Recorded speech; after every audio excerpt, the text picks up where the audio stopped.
বিপদ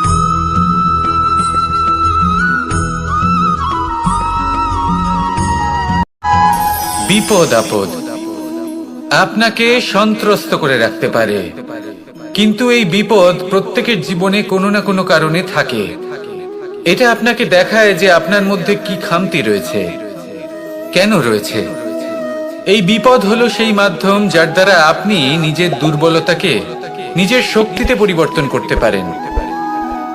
একটা ফুলের দিকে তাকান। একটা ফুল তার বুকে যখন একটা সূচ বিধে এপার ওপার হয়ে যায়, শুধু তখনই আমাদের প্রভুর জন্য ফুলের মালা তৈরি করা যায়। সেই জন্য কখনোই বিপদকে ভয় পাবেন না, তার থেকে দূরে পালাবেন না, একে স্বাগত জানান। বোঝার চেষ্টা করুন এই বিপদ কেন আছে। যদি বিপদকে বুঝতে পারেন তবেই জীবনকে বুঝতে পারবেন। যদি জীবনকে বুঝতে পারেন তবে এই বিপদকে সম্পদে পরিণত করতে পারবেন। আসুন আর আমার সাথে ভালোবেসে বলুন, রাধা রাধা। পরিকল্পনা অত্যন্ত গুরুত্বপূর্ণ, এটা আমাদের জীবনে অত্যন্ত আবশ্যক, এটা আমাদের জীবনে।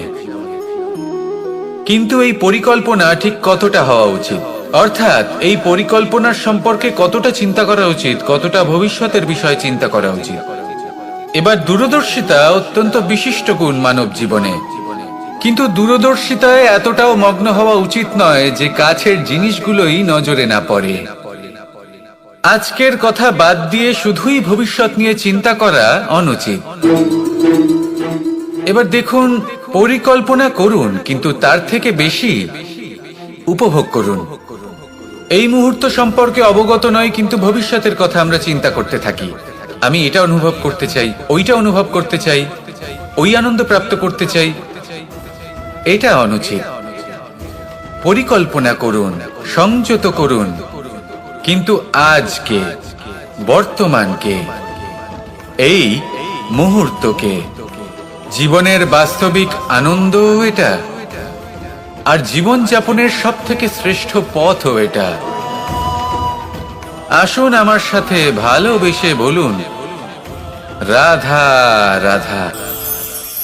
মানুষ ছোট হোক বা বড়, রাজা হোক বা দরিদ্র, সমস্ত মানুষের মধ্যে একটা সামঞ্জস্য থাকে। সমস্ত মানুষের কাছে তার প্রশংসা অত্যন্ত গুরুত্বপূর্ণ। সে খুবই প্রসন্ন হয় যদি আপনি তার প্রশংসা করেন, কিন্তু আপনি যদি তাকে এটা বলেন যে এটা তোমার ভুল ছিল, তোমার কিছু খামতি ছিল, তখন সেটা সে মানতে রাজিই থাকে না। সব মানুষ এটা শুনতে পছন্দ করে যে সে যেটা করেছে সেটাই সর্বোত্তম।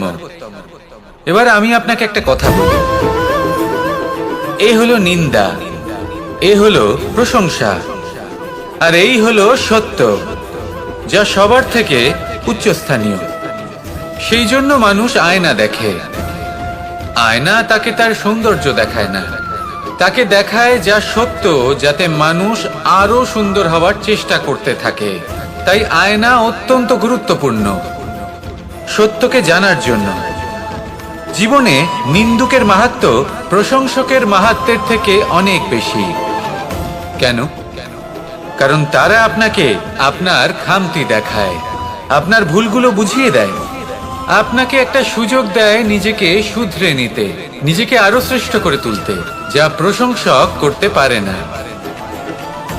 তাই জীবনে যদি কখনো নিন্দা করা হয়, তাকে ভালোবেসে গ্রহণ করুন, ধন্যাত্মক রূপে গ্রহণ করুন। যদি নিজেকে কোনো শিক্ষা দেওয়া সম্ভব হয় তাহলে অবশ্যই দিন। দেখবেন মন প্রসন্ন হয়ে বলবে, রাধা রাধা। আকাঙ্ক্ষা কখন লোভে পরিণত হয়ে যায় তা কেউ বলতে পারে না। এবার তার পরিণাম কি হতে পারে তাও আমরা কেউ জানি না। আজ আমি আপনাকে বলছি, কোনো ব্যক্তি সব থেকে বেশি ক্ষতির সম্মুখীন তখনই হয় যখন সে এটা মনে করে যে সে সব থেকে বেশি সুরক্ষিত স্থানে রয়েছে। সে ভাবে যে সে সেখানে সুরক্ষিত রয়েছে। সে তখন অসাবধান হয়ে পড়ে, আর তখনই তাকে জীবনের সব থেকে বড় ক্ষতির সম্মুখীন হতে হয়। নিঃস্ব হয়ে যাওয়ার পরিস্থিতি কোনো মানুষের জীবনে তখনই আসে যখন তার কাছে প্রচুর সম্পত্তি থাকে, এবং সে তার থেকেও অনেক বেশি সম্পত্তি অর্জন করতে চায়। সেই অনেক বেশি সম্পত্তি অর্জন করার চেষ্টায় সে এমন কিছু করে বসে যার ফলে তাকে সমস্ত সম্পত্তি হারাতে হতে পারে। একজন রচনাকার নিজেই নিজের প্রতিভা একদম শেষ করে দিতে পারে যখন সে অনেকগুলো কাজ নিজের কাঁধে নিয়ে নেয়। একটা গুরুত্বপূর্ণ কথা সবসময় মনে রাখবেন, আজ আপনি যেখানেই থাকুন না কেন, যেমনই যে কোনো স্থানেই থাকুন না কেন, এর পেছনে আপনার আকাঙ্ক্ষার একটা বিশাল ভূমিকা রয়েছে। কিন্তু মনে রাখবেন, আপনাকে শিখতে হবে যে কখন আর কিভাবে নিজের উচ্চাকাঙ্ক্ষাগুলিকে লাগাম পরাতে হবে, কারণ এটা অত্যন্ত আবশ্যক। তাই আসুন আর আমার সাথে ভালোবেসে বলুন, রাধা রাধা। মানুষ কতটা বিচিত্র হতে পারে। সব সময় স্বপ্ন দেখতে থাকে যে কাল আমি এটা করব, কাল আমি ওটা শুরু করব, কাল আমি ওটা সম্পন্ন করব। এই যে কাল শব্দটা, এই কাল অত্যন্ত বিচিত্র এক শব্দ।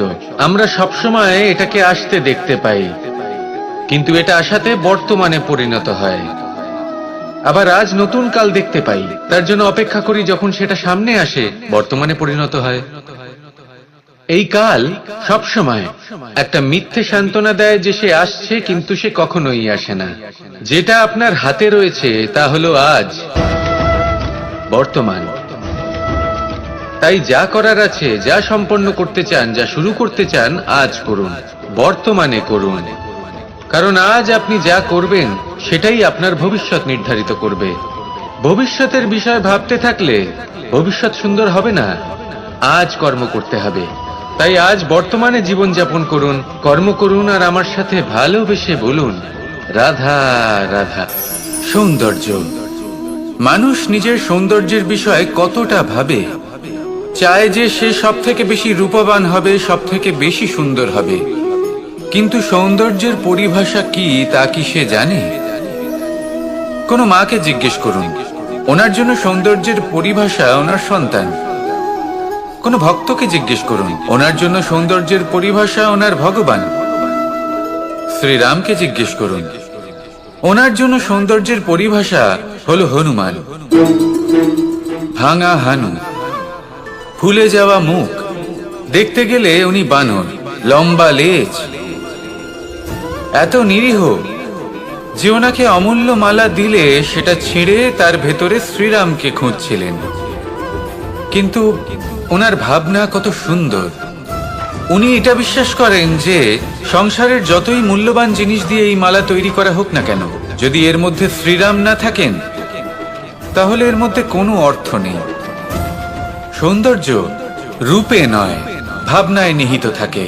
যদি আপনি সৌন্দর্য প্রাপ্ত করতে চান তাহলে তা কর্মে নিয়ে আসুন, ভাবনায় এবং বিচারে নিয়ে আসুন।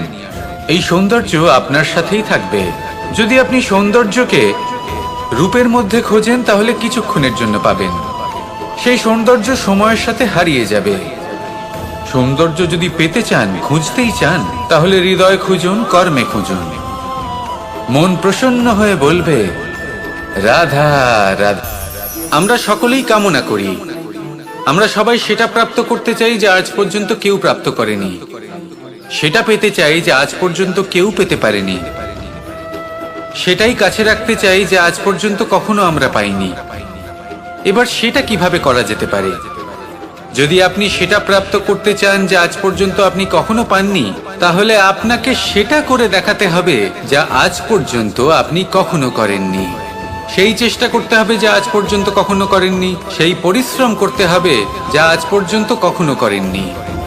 তবেই আপনি সেটা পাবেন যা আজ পর্যন্ত কখনো পাননি।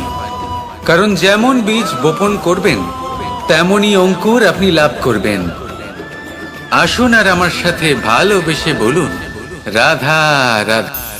মানুষের মানসিকতা এমন হয় যে সে যতটা করে আশা করে যে তার থেকে অনেক বেশি তার বদলে সে পাবে। দেখুন, সবকিছুই আপনার ভাবনা চিন্তার উপর নির্ভর করছে। আপনি যদি ফলের বিষয়ে ভেবে কর্ম করতে থাকেন তাহলে সেটা অনুচিত। জীবনের আসল আনন্দ হলো নিজের কর্ম করতে থাকা, ফলের চিন্তা করা উচিত নয়। যদি আপনি এরকম ভাবেন যে আমি এতটা করছি, আমার এতটা পাওয়া উচিত, সেই ভাবনা অনুচিত। যদি আপনি সেবার মানসিকতা নিয়ে কর্ম করতে থাকেন, কর্মচক্রে প্রবাহিত হন, যদি আপনি এমন ভাবনা রাখেন যে আমি এতটা পাচ্ছি, তাই এর থেকে অনেক বেশি আমি কর্ম করব, তাহলে নিশ্চিত রূপে আপনি যতটা করছেন তার থেকে অনেক বেশি আপনি পাবেন। আপনার আশার থেকে অনেক বেশি আপনি পাবেন। শুধু জীবনে অনেক বেশি কাজ করতে থাকুন, ফলের চিন্তা করবেন না। আর মনে রাখবেন, এই ভাবনাই সব থেকে বড় বীজ। কর্মের উপর বিশ্বাস রাখুন। জীবনে যা যা আপনি চান সবই সুখময় হবে। আসুন আর আমার সাথে ভালোবেসে বলুন, রাধা রাধা। ধন মানুষের জীবনের সব থেকে বড় প্রয়োজনীয়তা, সেই অস্ত্র যার দ্বারা মানুষের জীবনের অনেক সংকট দূর করে দেওয়া যেতে পারে,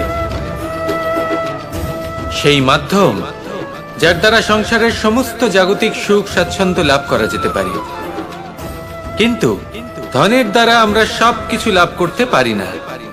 জাগতিক স্বাচ্ছন্দ্য আমরা লাভ করতে পারি, কিন্তু সুখ লাভ করতে পারবো না। সুখের উপকরণ আমরা লাভ করতে পারি, কিন্তু সুখের অনুভূতি লাভ করতে পারবো না। আনন্দ, সন্তোষ, প্রসন্নতা এগুলো ধন দ্বারা লাভ করা যায় না। কিন্তু হ্যাঁ, আনন্দ, সন্তোষ আর প্রসন্নতার সাথে যদি কোনো কাজ করেন তাহলে অবশ্যই ধন লাভ করবেন। তাহলে আসুন আর এই প্রসন্নতার সাথে বলুন, রাধা রাধা। মানুষের জীবনে সবসময় কিছু না কিছু ঘটে চলেছে। কখনো ভালো কিছু ঘটে, আবার কখনো দুর্ঘটনা ঘটে। এবার যখনই কোনো দুর্ঘটনা ঘটে, মানুষ ঈশ্বরের কাছে প্রার্থনা করে যে হে ঈশ্বর, আমাকে রক্ষা করুন, এই বিপদ থেকে আমাকে উদ্ধার করুন। বা সে সেই সমস্ত দোষ চাপিয়ে দেয় নিজের প্রারব্ধ, নিজের ভাগ্যের ওপর। কিন্তু যদি আপনি গভীরভাবে ভাবেন, তাহলে প্রত্যেক দুর্ঘটনা, বাধা এবং বিপদ আপনার জীবনে শুধু একটাই উদ্দেশ্য নিয়ে আসে, আপনাকে আরো যোগ্য করে তোলার জন্য।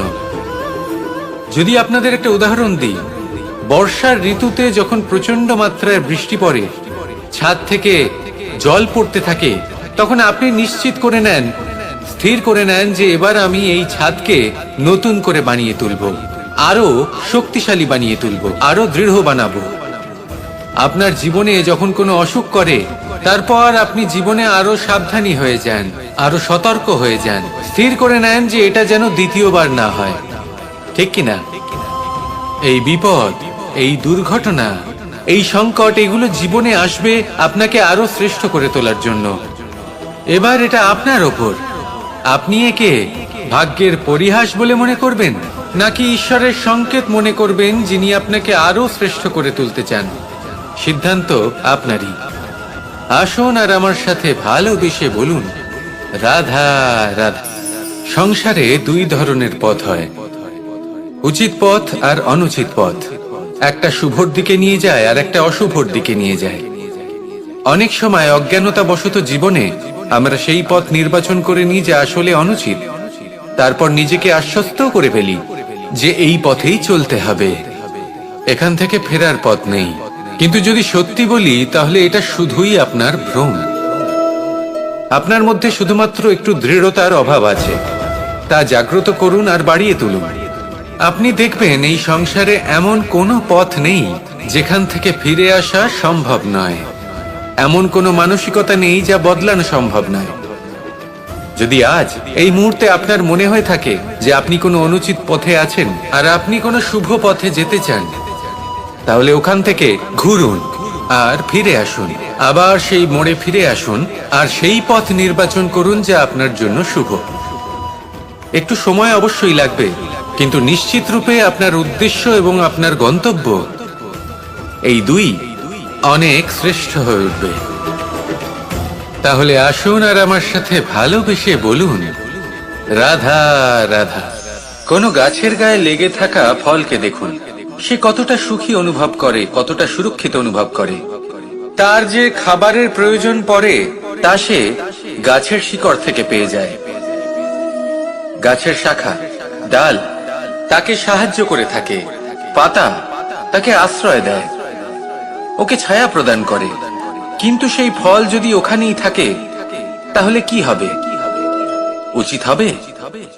না, ওই ফলকে ছিঁড়ে পড়ে যেতে হবে, মাটিতে পড়তে হবে, সেটা ফেটে যেতে হবে, নিজের বীজকে মাটির নিচের অন্ধকারে পৌঁছে দিতে হবে।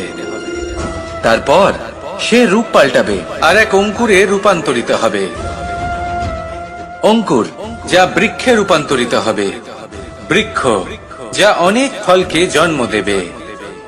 সেইভাবেই আপনি জীবনে যদি মহান কিছু করতে চান, শ্রেষ্ঠ কোনো কাজ করতে চান, তাহলে আপনাকে সুরক্ষা ক্ষেত্র থেকে বেরিয়ে আসতেই হবে আর কর্ম করতে হবে। দেখুন, সোনাকেও কুন্দন হবার জন্য তপ্ত হতে হয়, আপনাকেও মহান হবার জন্য কর্ম তো করতেই হবে। তাই কর্ম করুন, মহান হয়ে উঠুন, আর আমার সাথে ভালোবেসে বলুন, রাধা রাধা। কখনো কোনো চাতক পাখিকে দেখেছেন? কথায় আছে যে বছরে মাত্র একবার সে তার তৃষ্ণা মিটিয়ে থাকে, আর তাও আকাশে ভেসে থাকা মেঘের দ্বারা ঘটানো বৃষ্টির জলের ফোঁটা থেকে। আর কোথাও থেকে সে তার তৃষ্ণা পূরণ করে না।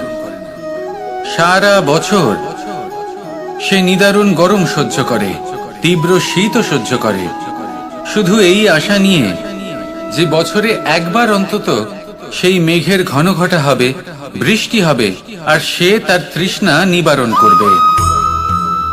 এটা আসলে কি? এটা আসলে বিশ্বাস। সেই বিশ্বাস যে বছরে একবার সেই মেঘ আসবে তৃষ্ণা নিবারণ করতে। যেমন দেখুন, একটা সূর্যমুখী ফুল সারা রাত অন্ধকারের সাথে যুদ্ধ করে, কারণ তার বিশ্বাস যে ভোরবেলায় সূর্য তাকে অবশ্যই দর্শন দেবেন। সেটাও বিশ্বাস ছিল যার উপর ভরসা করে মনু একটা নৌকা নিয়ে বেরিয়ে পড়েছিলেন এবং সমস্ত সৃষ্টিকে প্রলয়ের হাত থেকে বাঁচিয়েছিলেন। সেটাও ছিল ভালোবাসার প্রতি বিশ্বাস, যার উপর ভরসা করে বানর এবং ভাল্লুক সেনা নিয়ে শ্রীরাম আক্রমণ করেছিলেন সমস্ত বরদানপ্রাপ্ত অসুরগণ এবং রাক্ষসগণের লঙ্কায় এবং জয় লাভ করেছিলেন। এই বিশ্বাসই হলো এই বিশ্বের আশা। বিশ্বাস রাখুন যে আপনি হলেন সর্বশ্রেষ্ঠ এবং শুধুই নিজের কর্ম করতে থাকুন। এই বিশ্বাসের আশাই আপনাকে প্রতি মুহূর্তে বল প্রদান করবে। এ হলো আমার বিশ্বাস। আসুন আর আমার সাথে ভালোবেসে বলুন, রাধা রাধা। ভোজন। এই সংসারে যেই হোক না কেন, কোনো মানুষ হোক, কোনো প্রাণী হোক, কোনো কীট হোক বা কোনো বনস্পতি হোক, প্রত্যেকের জন্য ভোজন অতি আবশ্যক। কারণ ভোজন থেকেই শক্তি পাওয়া যায়, আর সেই শক্তি দিয়েই সংসারের, আমাদের জীবনের সমস্ত কার্য করা যায়। এবার এমন এক ধরনের শক্তি হয় যা শীতের ঋতুতে সূর্য থেকে আমরা পেয়ে থাকি, আর আরেক ধরনের উত্তাপ হয় যা দিয়ে ভোজন রান্না করা হয়, সুস্বাদু নানান ধরনের ভোজন। এবার অত্যন্ত গুরুত্বপূর্ণ হলো যে ব্যক্তি সেই ভোজন বানাচ্ছেন তার মানসিক পরিস্থিতি এবং সেই ব্যক্তি যিনি ভোজন গ্রহণ করছেন তার মানসিক অবস্থা। যখনই আপনি ভোজন বানাচ্ছেন তখন ভালোবাসার সাথে কাজটা করুন, ধন্যাত্মক ভাব নিয়ে, সৎ ভাবনার সাথে। কারণ আপনার এই মানসিক স্থিতি শক্তির আকারে সেই খাদ্যের সাথে মিলে মিশে যায়। আর যখনই আপনি ভোজন গ্রহণ করছেন তখন সদ্ভাবনার সাথে, প্রসন্নতার সাথে গ্রহণ করুন, ধন্যাত্মক ভাব নিয়ে। যদি আপনি প্রসন্নতার সাথে রান্না করেন, প্রসন্নতার সাথে খাদ্য গ্রহণ করেন, তাহলে আপনি প্রসন্নই থাকবেন, আর মন সুপ্রসন্ন হয়েই বলবে, রাধা রাধা। সংসারের বিভিন্ন ক্ষেত্রে আপনি অনেক কিছুই দেখতে পাবেন। যে কোনো খেলা, কোনো নাটক দেখতে পাবেন, কেউ কোনো খেলা খেলছে তা দেখতে পাবেন, আর দর্শকগণ এই দেখে অত্যন্ত আনন্দ লাভ করেন, হাততালি দিতে থাকেন, প্রশংসা করতে থাকেন, নিজের অন্তরের উৎসাহ প্রকাশ করতে থাকেন। কি দেখে করেন?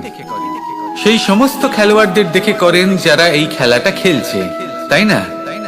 কিন্তু অনেক সময় সেই খেলোয়াড়রা সেই খেলার আনন্দ উপভোগ করতে পারেন না, কারণ ওনারা চাপা পড়ে যান তাদের কামনার চাপে, জয় লাভ করার কামনা, প্রথম স্থান লাভ করার ইচ্ছে, প্রতিযোগিতায় সব থেকে এগিয়ে থাকার ইচ্ছে তাদেরকে এই খেলা উপভোগ করতেই দেয় না। সেই জন্য কখনো কখনো এই খেলোয়াড়দের থেকে অনেক বেশি আনন্দ উপভোগ করেন দর্শকগণ। যেখানে এই খেলাটা কিন্তু খেলছেন খেলোয়াড়রাই। আমি এটা বলছি না যে এই ইচ্ছে, এই আকাঙ্ক্ষা অনুচিত না, কিন্তু তার সাথে সেই খেলা, সেই কর্মের আনন্দ উপভোগ করাও অত্যন্ত গুরুত্বপূর্ণ। তাই সেটা উপভোগ করুন। যে উৎসাহ আপনি উপভোগ করছেন তা যাপন করা অত্যন্ত গুরুত্বপূর্ণ। দেখুন, সত্যি বলতে এটা কিন্তু আপনার অধিকারও বটে। আপনি যে কর্ম করছেন তার ফল তো আপনি অবশ্যই পাবেন। সেটা যখন আপনি পাচ্ছেন তখন আপনার তা উপভোগ করা উচিত। সেটাই করুন। জীবনে সফলতা এবং অসফলতা এরা আসা যাওয়া করতে থাকে। যখন সাফল্য আসবে তখন তা উপভোগ করুন, যখন অসফলতা আসবে তখন তার থেকে শিক্ষা লাভ করুন। সাফল্য আপনার কাছে আবার ফিরে আসবে। আর এই মন, আপনি তো জানেন, এই মন প্রসন্ন হয়ে বলবে রাধা রাধা। ব্যায়াম, এই শব্দ আমরা সকলে শুনেছি, আর এটা সারা জীবন আমাদের সাথেই থাকে কোনো না কোনো রূপে। যখন আমরা জন্মগ্রহণ করি, চলতে শিখি, প্রথমে আমরা হামাগুড়ি দিয়ে চলি, পরে চলতে চেষ্টা করি কিন্তু পড়ে যাই। তখন আমাদের বাড়ির গুরুজনেরা আমাদের আটকান না। ওনারা মনে করেন এইভাবেই আমাদের সন্তান চলতে শিখবে, এইভাবেই তার পা আরো মজবুত হবে, যা অত্যন্ত গুরুত্বপূর্ণ। এইবার জীবনকালে যতই আমরা এগোতে থাকি, এই ব্যায়াম বিভিন্ন রূপে আমাদের সাথেই থাকে। কিন্তু আপনি কি জানেন যে এই ব্যায়ামের তাৎপর্য আসলে কি? আপনি কি জানেন এই ব্যায়ামের মর্ম আসলে কি? যখনই আমরা এই ব্যায়াম করি, আমাদের শরীরের মাংসপেশি ক্ষয় হয়। প্রথমে তা ক্ষয় হয়, তারপর আবার তা নির্মিত হয়। আরো শ্রেষ্ঠ, আরো শক্তিশালী মাংসপেশি আমরা লাভ করি। অর্থাৎ এই ব্যায়াম হলো সৃজনের বিজ্ঞান। এই ব্যায়াম আমাদের জন্য অত্যন্ত আবশ্যক। সেই জন্য জীবনে যখনই কোনো কিছু নষ্ট হয়ে যায়, চলে যায়, তখন হতাশ হয়ে পড়বেন না, তাকে পুনর্নির্মাণ করার চেষ্টা করবেন। আর এই শিক্ষা আমরা লাভ করি পাখিদের থেকে। যখনই বর্ষা হয়, ঝড় আসে, যখন পাখির বাসা ভেঙে চুরমার হয়ে যায়, তারা হার মেনে নেয় না। সে আবার অল্প অল্প করে সব খুঁজে একত্রিত করে আবার নিজের বাসা বানিয়ে তোলে। পুনরায় এক জীবনকে জন্ম দেয়, এক নতুন পরিবারকে জন্ম দেয়।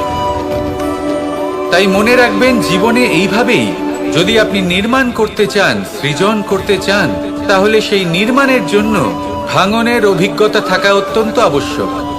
ভগ্ন বস্তুকেও সম্মান করা অত্যন্ত আবশ্যক। এই আচরণ মনে নিয়ে আসুন। মন প্রসন্ন হয়ে বলবে রাধা রাধা। মানুষ যখন কোনো শক্তি লাভ করে তখন সে নিজেকে বলশালী মনে করে। শক্তি লাভ করলেই তার মধ্যে অহংকার চলে আসে, অভিমান চলে আসে। তার কারণ হলো সে একটা সহজ কথা বুঝতেই পারে না। এই সব যা হচ্ছে সময়ের জন্য হচ্ছে। সময়ের থেকে বেশি বলশালী আর কেউ নেই। এই সময়ের জন্যই রাবণ ভক্তি দ্বারা কৈলাস পর্বত তুলে নিয়েছিলেন। আবার সেই সময়ের জন্যই, সেই কারণেই রাবণকে বধ হতে হলো। তার সাথে সাথে রাক্ষস কুলও ধ্বংস হয়েছিল এবং লঙ্কাও ভস্ম হয়ে গেছিল। দেখতে গেলে জন্ম থেকে মৃত্যু পর্যন্ত এই যে সময়, সেটাই হলো জীবন। কিন্তু তার মধ্যেও যা সময় আসে, কোনো কারণেই আসে। সেই সময় আমরা যাপন করে কিছু শিখতে পারি। তাই আজ যে সময় আপনার হাতের কাছে আছে, তাকে মুষ্টিবদ্ধ করে রাখুন, তাকে সামলে রাখুন, তাকে সংযত করে রাখুন। অনুভব করুন, তার থেকে কিছু শিখুন, তাকে কোনোভাবেই ব্যর্থ হতে দেবেন না। আর এটা জেনে রাখুন যে ভবিষ্যতে যা কিছু হতে পারে, যা কিছু হতে চলেছে, সেটা না আপনি জানেন আর না তা আপনার বশে রয়েছে। সেই জন্য আজ অহংকার বা অভিমান করে নিজের ভবিষ্যতের ক্ষতি করবেন না, সেই অনর্থ ঘটাবেন না। এটাই হলো সময়ের অর্থ। আসুন আমার সাথে ভালোবেসে বলুন রাধা রাধা। কথায় আছে, যখন আপনি যুদ্ধক্ষেত্রে দাঁড়িয়ে তখন শত্রুকে পিঠ দেখিয়ে পালিয়ে যাওয়া বা পিছু হটে যাওয়া অত্যন্ত অনুচিত যুদ্ধনীতি হয়। কথায় আছে যে শ্রেষ্ঠ যুদ্ধ নীতি হলো সেটাই যেখানে আপনি অস্ত্র হাতে নিয়ে এগিয়ে যান, সাহসের সাথে যুদ্ধ করে শত্রুকে পরাস্ত করে ফিরে আসেন। আর সেটাই আমি করেছিলাম। তখন মহাভারত রচনা হয়েছিল, কারণ তখন ধর্ম রক্ষা করা আবশ্যক ছিল। কিন্তু এমনও একটা সময় ছিল যখন আমি যুদ্ধ থেকে পালিয়েছি, কারণ তখন প্রজাদের সুরক্ষা বেশি গুরুত্বপূর্ণ ছিল। আমার গায়ে যুদ্ধ বিমুখ হবার কলঙ্ক লাগিয়েছিল, কিন্তু ঠিক আছে, আমি সেটাই করেছিলাম যেটা প্রয়োজনীয় ছিল। শ্রীরামও লঙ্কা গিয়ে রাবণকে হত্যা করার পূর্বে 4 মাস ধরে অপেক্ষা করেছিলেন। অপেক্ষায় ছিলেন কবে সেই সেতু সম্পন্ন হবে। তারপরে গিয়ে রাবণকে পরাস্ত করলেন, তাকে বধ করলেন। জীবনে কখনো কখনো থেমে যাওয়া বা পিছু হটে যাওয়া কার্যকর হতে পারে। এটা প্রত্যেক সময়ের উপরে নির্ভর করে। শত্রু যে কেউ হতে পারে, যখন খুশি আক্রমণ করতে পারে। কোনো মানুষ হতে পারে, আবার কোনো দানবও হতে পারে। আমাদের নিজেদের মানসিকতা হতে পারে, কোনো অসুখ হতে পারে, মহামারীও হতে পারে। সেক্ষেত্রে সেটাই করুন যেটা উচিত মনে হয়। দেখুন, প্রত্যেকবার নারায়ণ তো আপনাকে সাহায্য করতে আসবেন না। অনেক সময় মানুষকে নিজেকেই সেই বাধার সম্মুখীন হয়ে তাকে পরাস্ত করতে হয়। আর এমনিতেও কথায় আছে যে প্রত্যেক নরের মধ্যে নারায়ণ আছেন। তাই অন্তরের নারায়ণকে জাগ্রত করুন, আর যা সমস্যা আছে তাকে সমাপ্ত করে ফেলুন, তা সে যতই পিছু হটে করতে হোক না কেন। আসুন আর আমার সাথে ভালোবেসে বলুন, রাধা রাধা। গুরু, যিনি পথ দেখান, আমাদের জীবনে অত্যন্ত গুরুত্বপূর্ণ, অত্যন্ত আবশ্যক। কিন্তু কিছু মানুষ মনে করেন যে গুরুর কোনো প্রয়োজন নেই, কারণ এই সমগ্র জ্ঞান মানুষের অন্তরেই নিহিত রয়েছে। এবার প্রশ্ন এটাই, যদি সমস্ত জ্ঞান মানুষের অন্তরে নিহিত থাকে, তাহলে গুরুর কি প্রয়োজন? আর যারা আজ পর্যন্ত গুরুকে মেনে এসেছেন, তারা কি অনুচিত করেছেন? এর উত্তর আমি আপনাকে দেব একটা উদাহরণ দ্বারা। একটা কাঠ যা জ্বলনশীল, জ্বলনের ঊর্জা তার অন্তরে নিহিত রয়েছে, কিন্তু তার জ্বলনের জন্য বাইরে থেকে একটা অনুঘটকের প্রয়োজন হয়। এই অনুঘটকই হলেন আপনার গুরু। উত্তাপ যা একটা কাঠকে জ্বালাতে পারে, সেই উত্তাপ হলো গুরুর প্রচেষ্টা। যদি সেই গুরুই না থাকে, তার প্রচেষ্টাই না থাকে, তাহলে সেই সমস্ত জ্ঞান যা মানুষের অন্তরে নিহিত, তা ব্যর্থ হয়ে যাবে। যদি আপনার সাথে আপনার গুরু থাকেন, আপনার পথ প্রদর্শন করেন, আপনার অন্তরের জ্ঞানকে বাইরে নিয়ে আসতে পারেন, তাহলে তাকে সম্মান করুন। আর আমার সাথে ভালোবেসে বলুন, রাধা রাধা। মানুষ সত্যের সাথে অবগত হবার জন্য ব্যাকুল হয়ে থাকে, চিরকাল চেষ্টা করতে থাকে। জন্ম থেকেই তার মনে এই ইচ্ছে জাগ্রত হয় সত্যিটা কি সেটা জানতে। এবার এই ইচ্ছে, এটা পূর্ণ কিভাবে করা যেতে পারে? কারণ মনে হয় যে জ্ঞান অর্জন করলেই এই ইচ্ছে পূর্ণ হতে পারে। তাই কেউ কেউ জ্ঞানের পেছনে ছুটতে থাকেন। কেউ এটা ভাবেন যে এই ইচ্ছে পূর্ণ করা যেতে পারে ধন আর শক্তির দ্বারা, তাই তারা ধন আর শক্তি প্রাপ্ত করতে চান। কেউ আবার ভাবেন যে অন্তরের মন্থন দ্বারা এটা সম্ভব হতে পারে। এবার এটাও সত্যি যে মন্থন করলে অমৃত লাভও সম্ভব হতে পারে, কিন্তু তার জন্য এই মন্থন করার জন্য একটা উচিত দিকে অগ্রসর হওয়া প্রয়োজনীয়। উচিত সংযমের দ্বারা সামনে এগোতে হবে, আর কোনো আশা না করে সামনে এগিয়ে যেতে হবে, তবেই এটা সম্ভব হতে পারে। একটা বাদ্যযন্ত্রের কথা ভেবে দেখা যাক। তার থেকে সুর তখনই নির্গত হয় যখন তার তারগুলি ঠিক করে বাঁধা হয়। যদি বেশি বেঁধে ফেলা হয়, তাহলে তার ছেড়ে যেতে পারে, আর যদি ঢিলে থেকে যায়, তাহলে তার থেকে উচিত সুর নির্গত হবে না। একটা অত্যন্ত গুরুত্বপূর্ণ কথা মনে রাখবেন, সত্যকে লাভ করার প্রাথমিক আধার হলো অনুশাসন। জীবনে এই অনুশাসন আনুন, সত্য আপনা আপনি আপনার কাছে চলে আসবে, আর এই মন প্রসন্ন হয়ে বলবে, রাধা।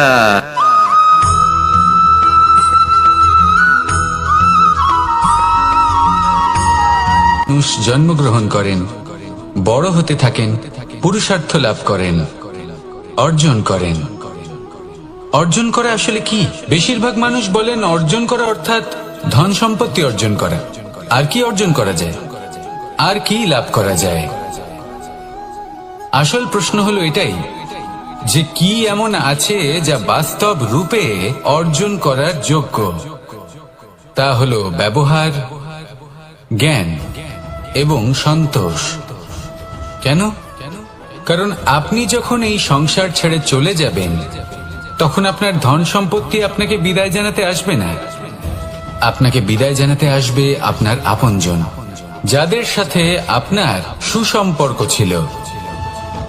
সমগ্র সংসারে সহস্র মানুষ ধন অর্জন করে থাকেন। শ্রেষ্ঠ মানুষ হলেন তিনি, যিনি ব্যবহার, জ্ঞান এবং সন্তোষ অর্জন করে থাকেন, একে সকলের মধ্যে বিতরণ করেন। তাই এটাই করুন, আর আমার সাথে ভালোবেসে বলুন, রাধা রাধা। এই সংসারের আরম্ভ থেকে এখনো পর্যন্ত এবং ভবিষ্যতেও একটা যুদ্ধ আছে, যা হয়ে চলেছে, চলতেই থাকবে। পাপ এবং পুণ্যের মধ্যে যুদ্ধ, সত্য এবং অসত্যের মধ্যে যুদ্ধ। এই যুদ্ধ চলেই আসছে, আর এই যুদ্ধে যারা লড়েন তাদের আমরা সবসময় জয় জয়কার করি। আর যারা এই জয় জয়কার করেন তাদের প্রত্যেকের একটা বিশেষ গুরুত্ব থাকে। যখনই কোনো যোদ্ধা যুদ্ধক্ষেত্রে ক্লান্ত হয়ে পড়ে, শক্তিহীন হয়ে পড়ে, তখন এরা জয় জয়কার করে, শঙ্খ বাজাতে থাকে, সেই যোদ্ধাকে অনুপ্রেরিত করে, শক্তি এবং সাহসে ভরিয়ে তোলে। আর তখন সেই যোদ্ধা সেই যুদ্ধকে এগিয়ে নিয়ে যেতে পারে। যখন শ্রীরাম লঙ্কা যাত্রা করার জন্য সেতু তৈরি করছিলেন, তখন একটা ছোট্ট মিষ্টি কাঠবিড়ালি নিজের মুখে মাটির টুকরো বয়ে নিয়ে গিয়ে তার সাধ্যমতো তাকে সাহায্য করছিল। শ্রীরাম দেখলেন এবং বললেন যে ও তো সবার মনোবল বৃদ্ধি করছে, সবাইকে প্রেরিত করছে। ও বলল যে আমি এত ছোট হয়েও যদি এই কাজ করতে পারি, তাহলে আপনারা সবাই কেন পারবেন না? এটাই হলো সেই সকলের মাহাত্ম্য, যারা জয় জয়কার করেন, অনুপ্রেরিত করেন, সাহস যোগান। ওনারা সেই ব্যক্তি যারা একজন যোদ্ধার মধ্যে যুদ্ধকে জয় করার শক্তি প্রদান করেন। আসুন আমার সাথে ভালোবেসে বলুন, রাধা রাধা। সংসারে আমাদের জীবনে যখন কোনো সুখ বা দুঃখ আসে, তার জন্য আমরা কাউকে না কাউকে অবশ্যই দায়ী করে থাকি, তাই না? এই ব্যক্তি আমাদের সাথে এরকম কাজ করেছেন, তাই আমার সাথে এমন হলো। ওই ব্যক্তি যদি এমনটা না করতেন, তাহলে আজ আমি ওই স্থানে পৌঁছতে পারতাম। সবই আপনার দৃষ্টিভঙ্গির উপর নির্ভরশীল। আর যদি আপনার দৃষ্টিভঙ্গি এমন হয়, তাহলে তা অনুচিত। সত্যি কথা বলতে, এই সংসারে ভিন্ন ভিন্ন ধরনের মানুষ আছে। এটা আপনার উপর নির্ভর করছে কিভাবে তাদের স্বাগত জানাবেন। একবার ভাবুন, আমি আমার দুটো হাত সামনে নিয়ে এলাম, দুটো মুঠো খুলে দিলাম। দুই প্রকারের মানুষ আসবেন, কিছু না কিছু দিয়ে যাবেন। এই মুঠো যদি আমি বন্ধ করে দিই, তাহলে না কেউ আমাকে কিছু দিতে পারবে, না আমার কিছু যাবে আসবে। নিশ্চয়ই বুঝতে পারছেন এই দুই ধরনের ব্যক্তি কারা এবং তারা কি দিয়ে যান। আমি যদি নিজের মুঠো খুলে দিই, তাহলে কিছু ভালো মানুষ আসবেন, আমাকে আনন্দ, সন্তুষ্টি, জ্ঞান প্রদান করে যাবেন, ভালো অভিজ্ঞতা দিয়ে যাবেন। কোনো খারাপ ব্যক্তি যদি আসেন, তাহলে তিনিও খারাপ অভিজ্ঞতা দেবেন, যার থেকে আমি শিক্ষা লাভ করব। এই সব কিছু আমি লাভ করতে পারি। মুঠো যদি বন্ধ করে রাখি, তাহলে আমি কিছুই পাবো না। দেখুন, এই সংসারে প্রত্যেকের জীবনে এরকম। প্রত্যেকের জীবনে সবকিছুই আছে, ভালো খারাপ দুই মানুষই আছে। ভালো অভিজ্ঞতা আছে, খারাপ অভিজ্ঞতা আছে। নির্ভর করছে আপনার উপর যে আপনি কি করবেন, এনাদের স্বাগত কিভাবে জানাবেন, কার থেকে কি বুঝবেন, কি শিখতে পারবেন, আর কোন দৃষ্টিভঙ্গি নিয়ে অগ্রসর হবেন। এটাই নির্ধারণ করবে যে আপনার জীবন কেমন হবে। আসুন আমার সাথে ভালোবেসে বলুন, রাধা রাধা। এটা হলো একটা সাদা পাতা। এবার এতে আমি যাই লিখব, সেটাই এর অস্তিত্ব হবে। এতে আমি প্রেমের কিছু কথা লিখে একে প্রেম পত্র বানিয়ে তুলতে পারি। মাতা পিতার জন্য একটা শুভ সংবাদ লিখতে পারি। শত্রুর বিষয়ে সতর্ক করব বলে সেনাকে একটা সংবাদ লিখতে পারি। দ্বারকাবাসীর জন্য কোনো সংবাদ পাঠাতে পারি। যাই লিখব, এই পত্র সেটাই হয়ে উঠবে। সেই রকমই হলো আমাদের জীবন। আমরা যেমন কর্ম আমরা করব, আমাদের অস্তিত্ব এবং ব্যক্তিত্ব ঠিক তেমনই হয়ে উঠবে। যদি আপনি একটা অসাধারণ, উজ্জ্বল এবং সম্মানজনক জীবনযাপন করতে চান, তাহলে তার একটা রহস্য আপনাকে বলি। যেমন কথন হবে, কর্ম তেমন হবে। অর্থাৎ যতটুকু বলেছেন ততটুকুই করুন, আর যতটুকু করেছেন ততটুকুই বলুন। এই একটা নিয়ম যদি আপনারা পালন করেন, তাহলে এই সংসারের সমস্ত পণ্ডিত আপনাকে অবশ্যই সম্মান করবেন। তাহলে এটাই করুন আর আমার সাথে ভালোবেসে বলুন, রাধা রাধা। কখনো কোনো পাখিকে দেখেছেন? যখন সে প্রথমবার উঠতে চেষ্টা করে, সে বাসা থেকে মাটিতে পড়ে যায়, কিন্তু সে হার মানে না, চেষ্টা করতে থাকে, করতেই থাকে, ডানা ঝাপটাতে থাকে, আর তারপর সে উড়তে শেখে। গোল শালগ্রাম শিলাকে দেখুন, পর্বত থেকে খসে পড়ে, ধাক্কা খায়, জলের প্রবাহ দ্বারা ঘর্ষিত হয়, তারপরে তা শালগ্রামে পরিণত হয়। ভেবে দেখুন, যদি কোনো পাখি প্রথমবার উড়তে গিয়ে এটা ভাবে যে না না, যদি আমি পড়ে যাই তবে, আমার যদি আঘাত লাগে তবে, আর যদি ভয়ের কারণে সে শুরুই না করতে পারে, চেষ্টাই না করে, তাহলে কি সে উড়তে শিখবে? কখনোই না। এটাই, এর দ্বারা ভয়ভীত হবেন না। আসুন আর আমার সাথে ভালোবেসে বলুন, রাধা রাধা। যদি আমি আমার চোখ বেঁধে কোনো একটা নির্দিষ্ট দিকে নিজের সমস্ত শক্তি প্রয়োগ করে ছুটে যাই, তাহলে কি হবে? আমি কোথাও ধাক্কা খেতে পারি, নিজের ক্ষতি করতে পারি, কোথাও পড়ে যেতে পারি, তাই না? অর্থাৎ এটা নিশ্চিত এই কাজ আমার করা উচিত নয়। কিন্তু আজকের দিনে প্রত্যেকটা মানুষ এই কাজই করছেন, তাই না? কোনো কাজ করার পূর্বে সেই কাজের বিষয়ে সম্পূর্ণ তথ্য কোথায় সংগ্রহ করছেন? শুধু এটুকু জানেন যে এই কাজটা করলে কত ধন অর্জন করবেন আর কত নাম হবে, আর ব্যাস, সামনে এগিয়ে যায়। এটা উচিত নয়। পূর্ণরূপে যে কোনো কাজ করার আগেই সেই কাজের বিশ্লেষণ করে নেওয়া উচিত, তা বুঝে নেওয়া উচিত, এবং সেই বিষয়ে অবশ্যই খেয়াল রাখা উচিত যে আপনার শরীর এবং আপনার মন এই কাজ করার জন্য কি প্রস্তুত রয়েছে। যদি তা না হয়, তাহলে প্রথমে নিজেকে শুধরে নিন, তারপরে সেই কাজ করুন। যদি এইভাবে জীবনে সামনে এগোন, তাহলে সাফল্যের সম্ভাবনা জীবনে অনেক বেশি বেড়ে যাবে।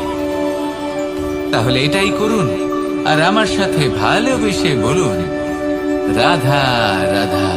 এই সংসারের সব থেকে বড় যোদ্ধা কে? কেউ বলবেন অর্জুন, কেউ বলবেন ভীম, কেউ বলবেন হনুমান, আদি ইত্যাদি। কিন্তু এই সংসারের সব থেকে বড় যোদ্ধা আপনার মনের ভেতরে আছে, আপনার মনের মধ্যে আছে।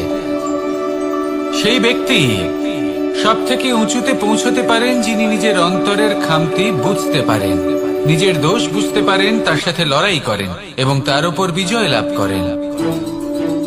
যে ব্যক্তি এটা শিখতে পারেন, যে ব্যক্তি এটার উপর জয়লাভ করতে পারেন, তিনি হলেন সব থেকে বেশি শক্তিশালী, সব থেকে বেশি বীর এবং সব থেকে বেশি পরাক্রমী ব্যক্তি। আমরা সকলেই সংসারকে পাল্টাতে চাই। তার জন্য প্রথম পদক্ষেপ আপনাকে নিতে হবে, নিজেকে দোষমুক্ত করতে হবে। যদি মানুষ নিজের অন্তরের দোষ বুঝতে পারেন এবং নিজেকে দোষমুক্ত করতে পারেন, তাহলে এই সংসার নিজে থেকেই দোষমুক্ত হয়ে যাবে, তাই না? তাহলে নিজেকে দোষমুক্ত করুন আর আমার সাথে ভালোবেসে বলুন, রাধা রাধা। মানুষের জীবন সবসময় ন্যায় আর অন্যায়ের মাঝে ঘুরপাক খেতে থাকে। প্রত্যেক মানুষের মনে হয় কোথাও না কোথাও তার সাথে অন্যায় হচ্ছে। কেউ বলেন যে ভাগ্য আমার সাথে অন্যায় করেছে, কেউ আবার বলেন এই সংসার আমার সাথে অন্যায় করেছে। আর প্রত্যেকেই ন্যায় বিচার চাইতে বৈঠক দাবি করে বসেন। কখনো এই বিচার গৃহে যান, আবার কখনো ওই বিচার গৃহে। যদি সত্যি কথা বলি, এই সংসারের সব থেকে বড় বিচার গৃহ আপনার কাছেই রয়েছে, আপনার মন। আপনার মনই হলো সব থেকে বড় বিচার গৃহ। এ খুব ভালো করেই জানে কি শুদ্ধ আবার কি অশুদ্ধ, এর শুভ অশুভর জ্ঞান রয়েছে, এ সব জানে। দেখতে গেলে প্রত্যেকটা মানুষ যদি নিজের মনের কথা শোনেন, তাহলে তিনি ভালোভাবেই বুঝতে পারবেন তিনি কি উচিত করেছেন আর কি অনুচিত। দিনে একবার রাত্রে নিদ্রায় যাওয়ার পূর্বে নিজের সাথে বসুন, চোখ বন্ধ করুন আর বিচার করুন আজ আপনি কি উচিত করেছেন আর কি অনুচিত। আপনার মন সঠিক বিচার তখনই করে দেবে। আসুন আমার সাথে ভালোবেসে বলুন, রাধা রাধা। আপনি কখনো কোনো পাথরের বুক চিরে বয়ে চলা কোনো নদী দেখেছেন? পাথর নদীর সামনে নত হয়ে যায়, তাকে বাধা দিতে চেষ্টা করে কিন্তু কখনো বাধা দিতে পারে না। এই নদী হলো ততটাই শক্তিশালী, কিন্তু এর আরম্ভ কোথা থেকে হয়? দূরে কোথাও কোনো পর্বতের চূড়াতে এক বিন্দু জল ঝরে পড়ে আর তার সাথে হিম গলিয়ে দেয়। তারপর জলের শক্তি বৃদ্ধি পায়, তারপর অনেক বিপদের সম্মুখীন হয় আর অনেক ধরনের বাধা সে অতিক্রম করে। তার শক্তির এতটাই বৃদ্ধি হয় যে তাকে বাধা দেওয়া একেবারেই অসম্ভব ব্যাপার হয়ে যায়। দেখুন, নদী তো মহান বটে, কিন্তু তাকে মহান করে তুলেছে কে? সেই সকল বিপদ যার থেকে ও কখনো পালায়নি। সেইভাবেই আমাদেরও বিপদ থেকে পালিয়ে গেলে হবে না, তার সম্মুখীন হতে হবে সাহসের সাথে, পূর্ণ শক্তি প্রয়োগ করে। তবেই আমরা শিখতে পারবো, তবেই আমরা সামনে এগোতে পারবো। যদি আপনি জীবনে কুন্দন হয়ে উঠতে চান, তাহলে জ্বলন সহ্য করতেই হবে। আসুন আমার সাথে ভালোবেসে বলুন, রাধা রাধা। এ হলো গোলাপ ফুল। একে আমরা সকলেই চিনি। সমগ্র সংসার ভালোবাসে এই পুষ্পকে। এই ফুল দেখতেও সুন্দর। সবথেকে বেশি গুরুত্বপূর্ণ কথা হলো এর সুগন্ধ, যা দূর দূরান্ত থেকে ব্যক্তিদেরকে আকৃষ্ট করে। এই সুন্দর পুষ্প একটু মন দিয়ে দেখলেই দেখা যায় এর নিচে কাঁটা রয়েছে। এই সংসার বলে, এ প্রকৃতির কেমন রচনা, এত কোমল পুষ্প, এটা কি তীক্ষ্ণ কাঁটা সহ প্রস্ফুটিত হয়? এটাই হলো জীবনের সত্য। আমাদের অন্তরের সদ্গুণ, সেগুলিও এই ফুলের মতোই সুন্দর। সংসার এর সৌন্দর্য দেখতে পায়, এর সুগন্ধ চতুর্দিকে ছড়িয়ে পড়ে। কিন্তু এই সদ্গুণ জাগ্রত করে তোলার জন্য কঠোর পরিশ্রম করতে হয়, প্রতিনিয়ত চেষ্টা করে যেতে হয়। তাই জন্য যদি আপনি জানেন আপনার পথ উচিত কিন্তু তা কাঁটায় পরিপূর্ণ, তাহলে থামবেন না, চলতে থাকুন। একবার যদি অন্তরের সদ্গুণ জাগ্রত হয়, তাহলে এই সংসারের সৌন্দর্য দেখবে আর সুগন্ধে আকর্ষিত হয়ে আপনার কাছে আসবে। এই মন, এই জীবন প্রসন্ন হয়ে বলবে, রাধা রাধা। মোহনের বাঁশির এই সুর, এই সঙ্গীত কার না পছন্দ হয়? সবারই খুব ভালো লাগে। এবার এই সুর আসে কোথা থেকে? কেউ বলবেন কৃষ্ণের হৃদয় থেকে। সত্য কথা, এই সুর হৃদয় থেকে নির্গত হয় এবং প্রকট হয় এই বাঁশি থেকে। এই বাঁশিটাকে দেখুন, এই ছিদ্রগুলি দেখুন। প্রত্যেকটা সুর থেকে নিজস্ব একটা স্বর নির্গত হয়। এবার যে ব্যক্তি এই সমস্ত সুর এবং স্বর বুঝতে পারেন, এতে নিপুণ, তিনি এই বাঁশির দ্বারা যে সুর নির্গত করবেন তা তো মধুর অবশ্যই হবে। এবার জীবনের সাথেও কিছুটা এরকমই ঘটে। জীবনের কিছু নীতি থাকে, অর্থ, কুটুম্ব এবং আধ্যাত্মিক। যদি জীবনের প্রত্যেকটা মুহূর্ত সুখময় হয় এরকম আপনি চান, তাহলে এই তিনটি নীতিতে আপনাকে নিপুণ হতে হবে।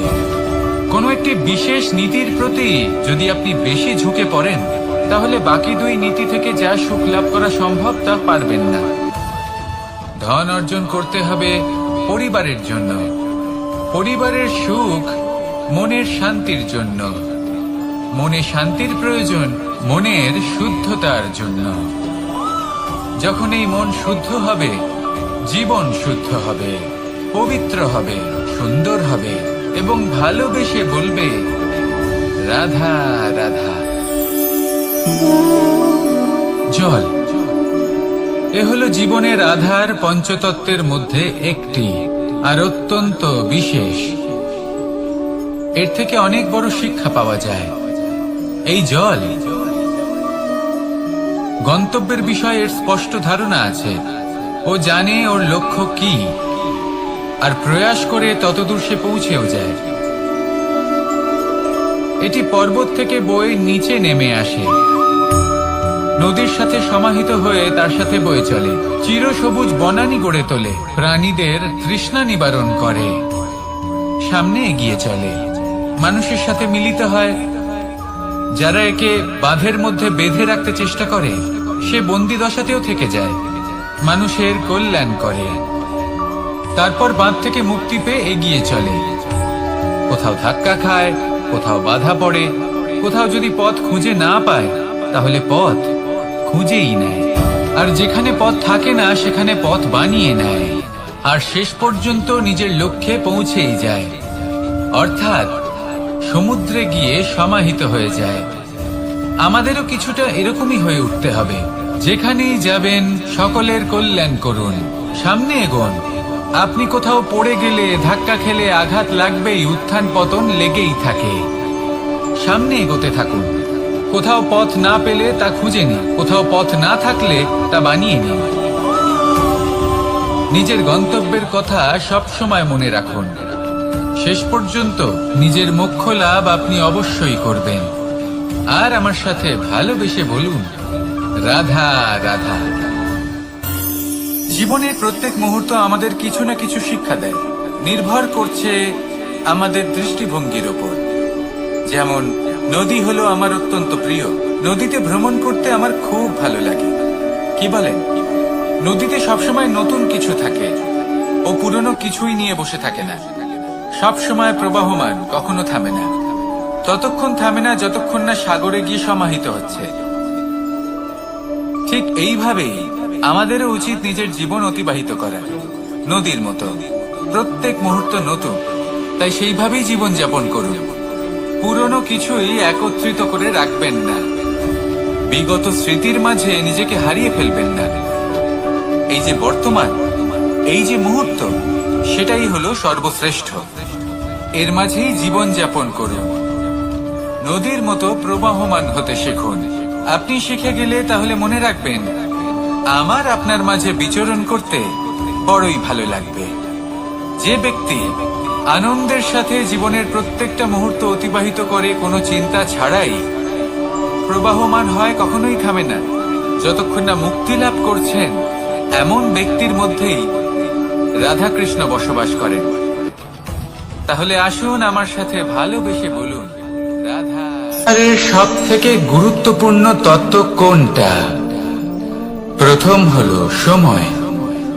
জন্ম থেকে মৃত্যু পর্যন্ত এই যে সময়, এটাই তো হলো জীবন। দ্বিতীয় হলো জীবন, যাতে আমরা সময়ের সদ্ব্যবহার করি, শ্রেষ্ঠ থেকে শ্রেষ্ঠতর কাজ করার চেষ্টা করি। বহু বছরের এই পরম্পরা, এই সংস্কৃতিকে এগিয়ে নিয়ে যাওয়ার চেষ্টা করি। এই সংসারে আমরা অংশগ্রহণ করতে চেষ্টা করি। তৃতীয় হলো ধন, সেই ধন যা প্রত্যেক ব্যক্তি অর্জন করতে চেষ্টা করেন। এবার এই তিনটি তত্ত্বের মধ্যে একটা সামঞ্জস্য আছে, সমান ব্যাপার আছে। সে ধনই হোক বা সময় হোক বা হোক জীবন। আর সেই সমান ব্যাপার হলো যে যদি আপনি এটা গণনা করতে থাকেন তাহলে তা কমতে থাকে, যদি আপনি এটা ব্যবহার করেন তাহলে তা বাড়তে থাকে। একে সংগঠিত করে রাখতে চেষ্টা করলে এ হাত থেকে ফসকে যায়, কিন্তু যদি আপনি একে সামলে রাখতে শিখে যান তাহলে এমন কাজ করবেন যাতে সংসারের সাথে সাথে পরবর্তী প্রজন্ম লাভবান হবে। যদি কিছু শিখতে চান তাহলে সামলাতে শিখুন, গণনা করা বা সংগঠিত করা নয়। আসুন আর আমার সাথে ভালোবেসে বলুন, রাধা রাধা। এই জীবনে আমাদের দুজন সঙ্গী, এক হলো অন্ধকার আর এক হলো প্রকাশ। এবার যখন এই অন্ধকারে আমরা প্রদীপ জ্বালাই, সেই প্রকাশের জন্য অন্ধকার আমাদের উপর রুষ্ট হয়ে চলে যায়। এবার যদি অন্ধকারকে খুশি করতে যাও তাহলে প্রকাশ আমাদের উপর রুষ্ট হয়ে চলে যায়। এ হলো ঠিক সেই পরিস্থিতি যে আমাদের দুই বন্ধু, তাদের মধ্যে সদ্ভাব নেই।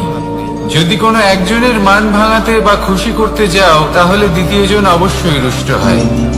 সেই অবস্থায় আপনাকে বোঝদারের মতো কাজ করতে হবে যে কখন কাকে সমর্থন করতে হবে, কখন কার সাথে চলতে হবে।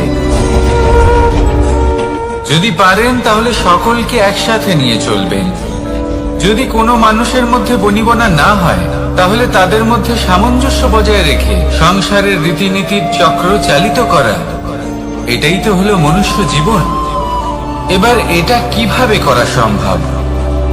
শুধুমাত্র প্রেমের দ্বারা। তাহলে এইভাবেই সবাইকে প্রেমের দ্বারা বেঁধে রাখুন আর আমার সাথে ভালোবেসে বলুন, রাধা রাধা। কিছু মানুষ বড়ই বিচিত্র হন, এমন ভাবে জীবনযাপন করেন যেন তাদের কোনোদিন মৃত্যুই হবে না। নিজেদের অহংকারের বশে একটা কথা ভুলে যান যে যতই তারা নিঃশ্বাস নিচ্ছেন, যতই তারা জীবনযাপন করছেন, ততই তারা মৃত্যুর দিকে এগিয়ে চলেছেন। কারণ আমাদের এই জীবন তার নিঃশ্বাসের উপর নির্ভরশীল। নিঃশ্বাস চলছে মানে জীবন চলছে। নিঃশ্বাস যদি থেমে যায় তাহলে জীবনও থেমে যাবে। আমাদের জীবনের প্রদীপ যে কোনো মুহূর্তে নিভে যেতে পারে, আর কত সময় বাকি রয়েছে সেই বিষয়ে আমাদের কোনো ধারণাই নেই।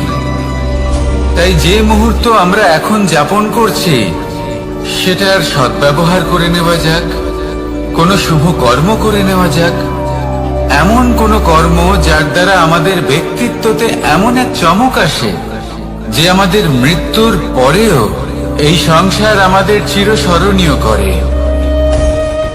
কারণ একটা কথা ঠিক, মৃত্যু হলো একটা অটল সত্য, তাকে মেনে নিতেই হবে, স্মরণীয় করে রাখতেই হবে। যে সময় আছে তার সদ্ব্যবহার করুন আর আমার সাথে ভালোবেসে বলুন, রাধা রাধা। এই সংসারের সব থেকে বড় সুখ কি? কেউ বলবেন নিজের লক্ষ্য প্রাপ্ত করা, কেউ বলবেন ধন উপার্জন করা, কেউ বলবেন নিদ্রাই সব থেকে বড় সুখ, কেউ বলবেন রাজ্য লাভ করা, আবার কেউ বলবেন মাতার হাত থেকে খাবার খাওয়া, আদি ইত্যাদি। কিন্তু যদি সত্যি কথা বলি, এই সংসারের সব থেকে বড় সুখ হলো সেবা করা। কখনো কাউকে সেবা করে দেখুন। এই সেবা দ্বারা অন্য কোনো মানুষের আশীর্বাদ লাভ করাতেই সুখ রয়েছে। আপনার সেবা ভাব দ্বারা যখন কোনো মানুষ নিজের অন্তরাত্মা থেকে আপনাকে আশীর্বাদ করে, তার থেকে বড় সুখ আর কিছুই নেই। কারণ প্রত্যেক মানুষের মধ্যে ঈশ্বর বাস করেন। নরের সেবাই হলো নারায়ণের সেবা। নিষ্কাম সেবা করাই হলো সব থেকে বড় সুখ। তাই নিজের অন্তরে সেবার এই ভাব জাগ্রত করুন। যে সুখের কথা আমি বলছি সেই সুখ অনুভব করেই দেখুন। এই মন সুপ্রসন্ন হয়ে বলবে, রাধা রাধা। মানুষের এই জীবন, মানুষ জন্ম নেয়, একটা নির্দিষ্ট সময়ের পরে এই সংসার ত্যাগ করে চলেও যায়। এবার শুধু এটাই আবশ্যক নয় যে এই জীবনকালকে আপনি যাপন করবেন, শুধু এটাই গুরুত্বপূর্ণ নয়। আবশ্যক এবং গুরুত্বপূর্ণ হলো এটা যে এই জীবনকালে আপনি এমন কিছু করেন যাতে এই সংসারের মঙ্গল হয়, যাতে এই সংসার আপনাকে মনে রাখে, আপনার থেকে প্রেরিত হয়, আপনার মতো হতে চায়। প্রত্যেক বছর আপনার জন্মতিথির অপেক্ষা করে, এমন ভাবে আপনার জন্মদিন পালন করে যাতে সেটা মহোৎসবের আকার ধারণ করে। এবার এই জন্মদিন এমনি এমনি মহোৎসবে পরিণত হয় না। তখন হয় না যখন কোনো ব্যক্তি রাজার রূপে বা কোনো গোয়ালার রূপে জন্মগ্রহণ করে।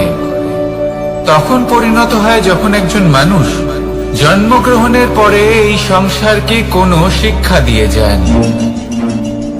কিভাবে একজন মানুষ গোয়ালা থেকে রাজা হতে পারে, কিভাবে একজন মানুষ অসত্য থেকে সত্যের পথে চলতে শুরু করেন, অধর্ম থেকে ধর্মের পথে চালিত হতে পারেন, কিভাবে অন্ধকার থেকে প্রকাশের দিকে যেতে পারেন, কিভাবে নিজের আত্মাকে পরমাত্মার সাথে মিলিত করতে পারেন।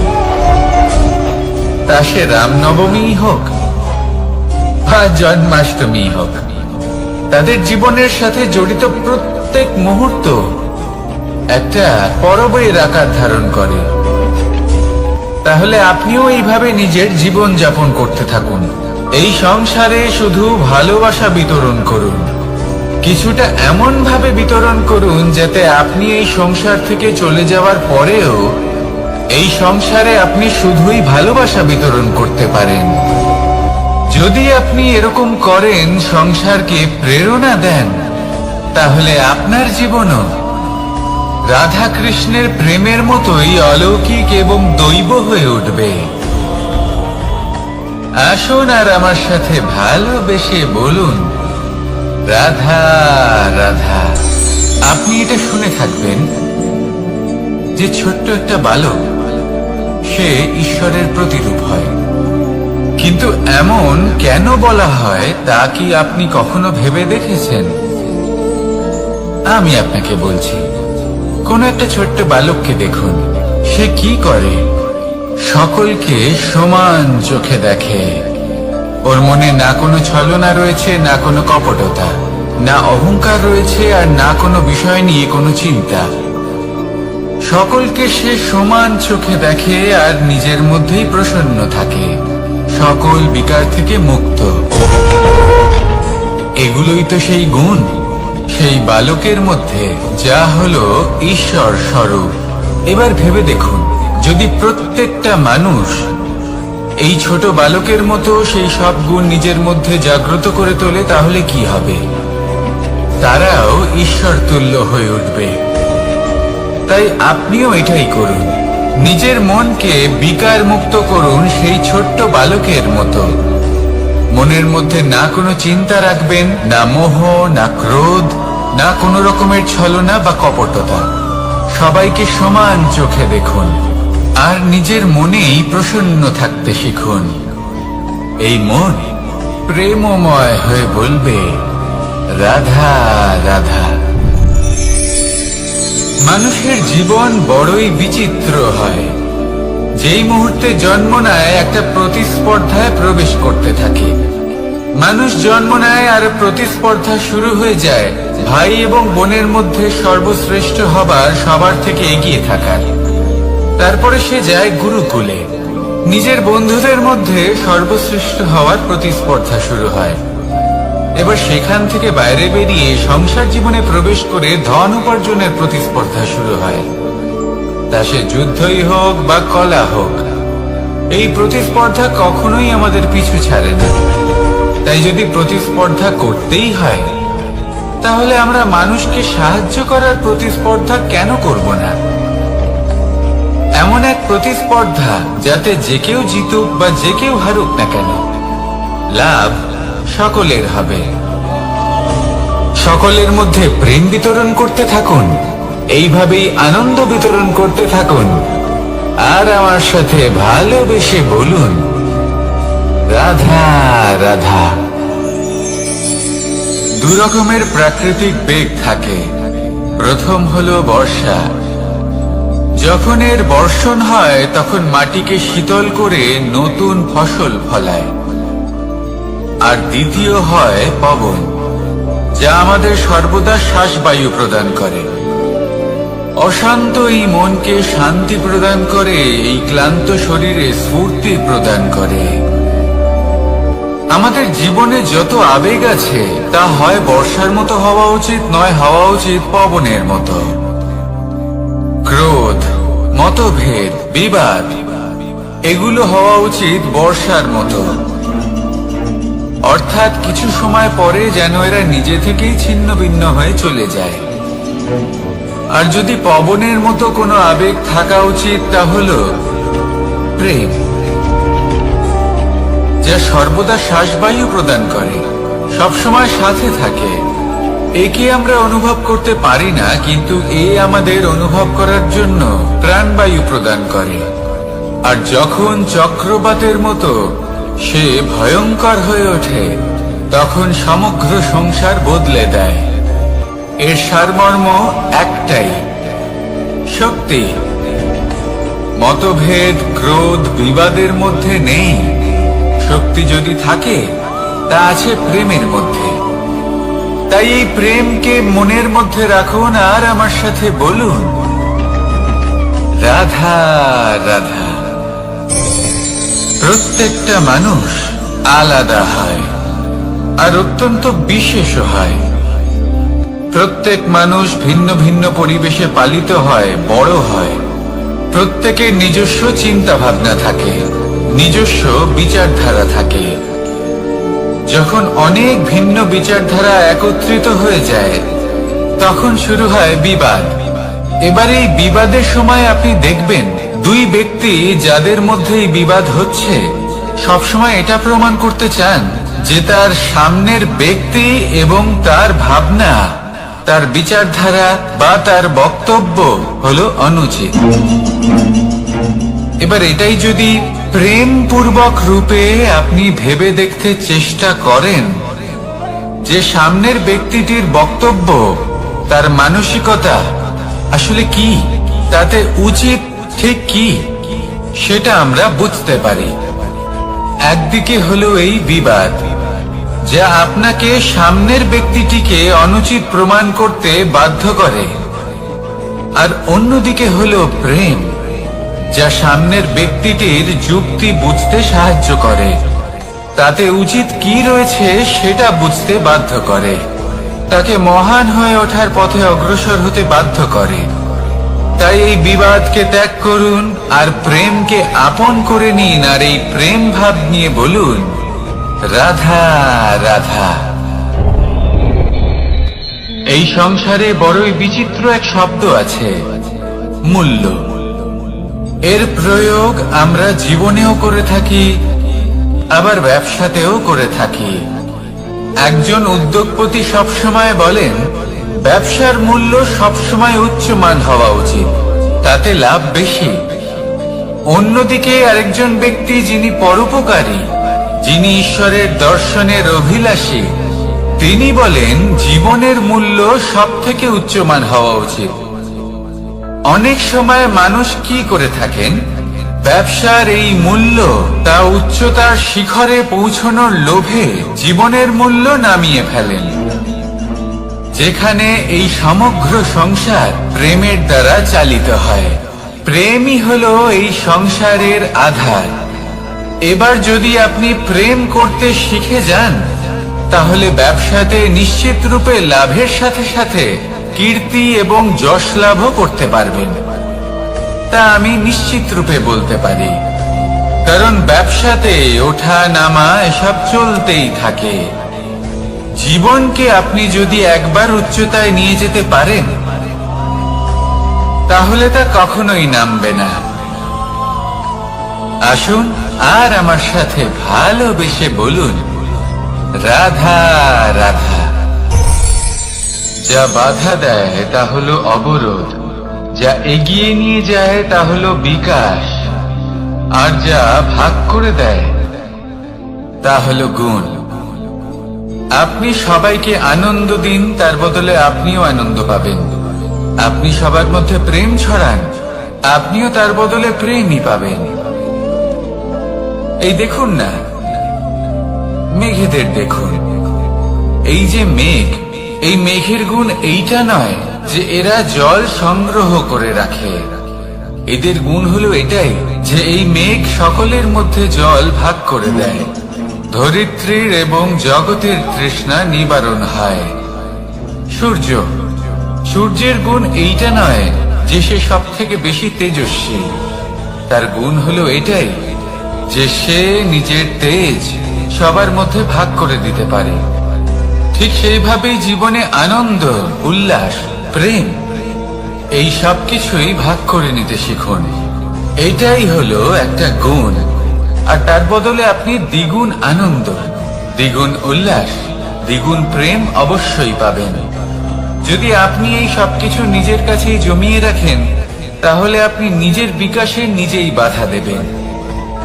আসুন আর আমার সাথে ভালোবেসে বলুন, রাধা রাধা। আপনি কখনো মাখনের হাঁড়ি ভেঙেছেন? কত আনন্দ পাওয়া যায়। এই মাখনের হাঁড়ি ভাঙলে পুরো মাখন আমাদের গায়ে এসে পড়ে আর মন উচ্ছ্বসিত হয়ে ওঠে। কিন্তু তার জন্য বালগোপালদের কত চেষ্টা করতে হয় সেটা কখনো ভেবে দেখেছেন? প্রথমে বড়ই পরিশ্রম করে একের উপর এক সাবধানে ওপরে চড়তে হয়, তারপরে ভারসাম্য বজায় রাখতে হয়, পড়ে গেলে হবে না।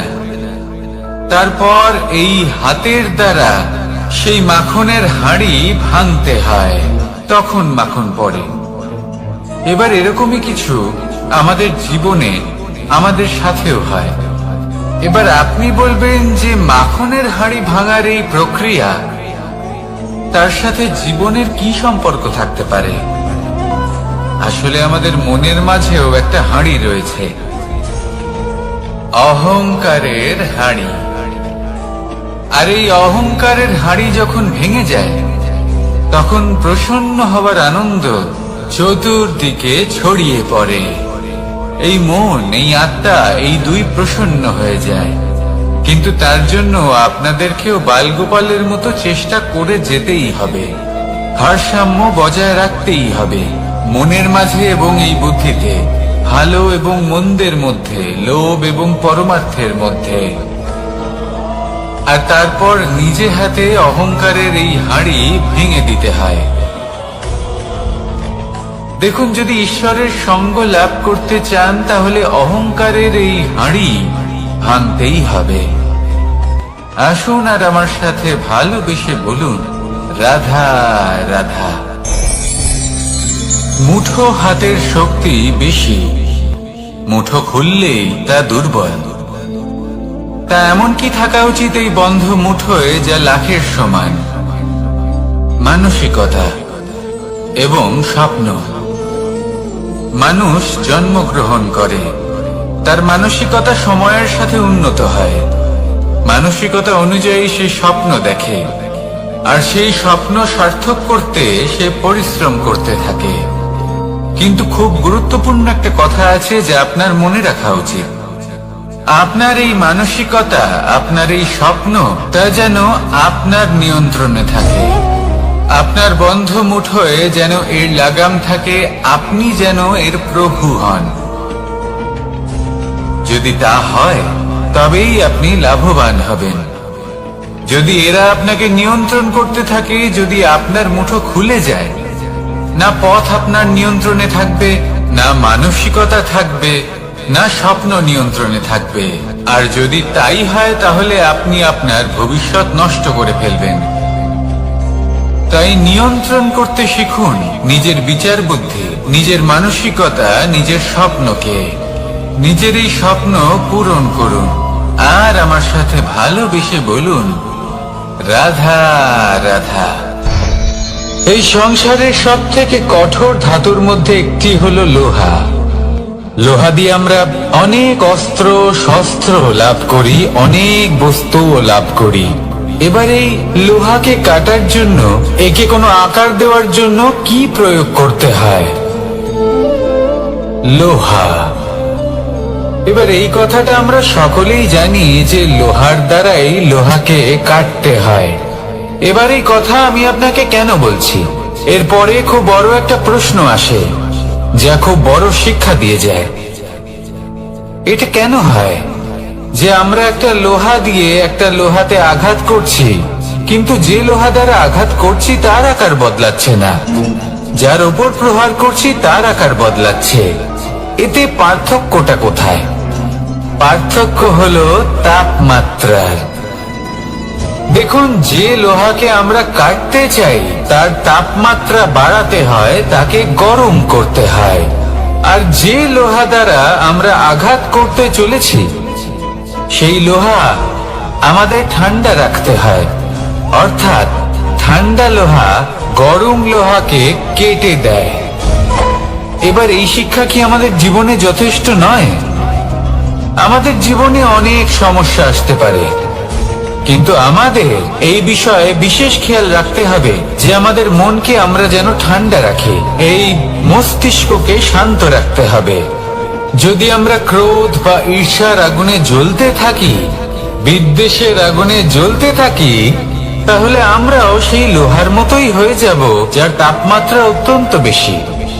তখন যে কেউ এসে আমাদের বিচ্ছিন্ন করে চলে যাবে। মনে রাখবেন, যিনি যত বেশি স্থির বুদ্ধির অধিকারী, যিনি হলেন সব থেকে বেশি শান্ত, তিনি হলেন সব থেকে বেশি বলশালী। তাহলে শান্ত থাকুন আর আমার সাথে ভালোবেসে বলুন, রাধা রাধা।